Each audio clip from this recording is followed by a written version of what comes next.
थेट जातोय रायगडमध्ये भारत गोरेगावकर आपले प्रतिनिधी जोडले जात आहेत। भारत, आपण पाहतोय कोकणातील महत्त्वाच्या लढती रायगडमध्ये होत आहेत। अनेक दिग्गजांची प्रतिष्ठा या निवडणुकीच्या निमित्ताने पणाला लागलेली होती। आता उमेदवारांचं भवितव्य मतपेटीमध्ये बंद झालेलं होतं। 10 वाजता निकाल यायला सुरुवात होईल। कशा पद्धतीची तयारी आहे प्रशासनाची, पोलिसांचा बंदोबस्त कसा आहे आणि राजकीय नेत्यांच्या वतीने काही प्रतिक्रिया देण्यात आलेल्या आहेत का? शुभम, आजचा दिवस अत्यंत महत्त्वाचा आहे। कोकणामधल्या ज्या रायगड असेल, रत्नागिरी, सिंधुदुर्ग असेल, या नगरपालिकांसाठी 2 डिसेंबरला मतदान प्रक्रिया पूर्ण झाली होती आणि उत्सुकता आहे ती मतमोजणीची। अवघा काही तासांचा कालावधी शिल्लक राहिलेला आहे आणि आता नगरपालिकांमध्ये नेमका कौल मतदारांनी कुणाला दिलाय याचा निर्णय होणार आहे। रायगडचा जर आपण विचार केला तर रायगडमध्ये एकूण 10 नगरपालिकांसाठी मतदान झालं होतं आणि मतमोजणी जी आहे ती 10 वाजता सुरू होणार आहे। सध्या मी आता सर्वात संवेदनशील असणारं चित्र म्हणजे महाडचं आहे। महाडच्या ठिकाणावर आपण दृश्यांमधून पाहू शकतोय। ही महाडची नगर परिषद आहे। याच इमारतीमध्ये, याच भवनामध्ये थोड्या वेळाने प्रत्यक्ष मतमोजणीला सुरुवात होणार आहे।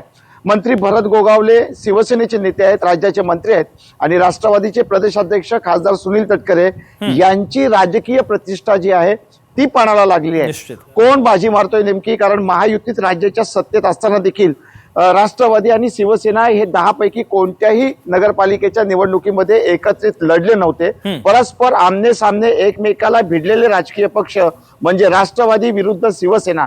त्यामुळे या दोन्ही नेत्यांची प्रतिष्ठा ही पणाला लागलेली आहे। सध्याचं चित्र परिसरातला आपण पाहिलं तर हा भाग पूर्णपणे निर्मनुष्य करण्यात आलेला आहे। कारण महाडमध्ये मतदानाच्या दरम्यान राष्ट्रवादी आणि शिवसेना या 2 कार्यकर्त्यांमध्ये प्रचंड हाणामारी झाली होती, भिडत झाली होती। त्यामुळे मतमोजणीच्या दरम्यान असा कोणताही अनुचित प्रकार घडू नये, जवळपास मतमोजणी केंद्रापासून आजूबाजू 4 दिशांना 500 मीटरपेक्षा बाहेर कोणी आतमध्ये प्रवेश करू नये यासाठी चोख असा व्यवस्था या ठिकाणी पोलिसांनी केलेली आहे। चोख पोलीस बंदोबस्त ठेवण्यात आलेला आहे। स्वतः पोलीस उपाधीक्षक यांच्यासह काही अधिकारी, वरिष्ठ पीआय आणि जिल्ह्याच्या बाहेरचा देखील बंदोबस्त महाडमध्ये तैनात करण्यात आलेला आहे। शुभम, अगदी भारत, महाडमधील अत्यंत महत्त्वाचे अपडेट तुम्ही पोहोचवलेले आहे। जळगावमधून सुमित देशमुख देखील आपले प्रतिनिधी जोडलेले होते। दोघांचे देखील धन्यवाद। लोकशाही मराठी ऐका, पहा, जागरूक रहा।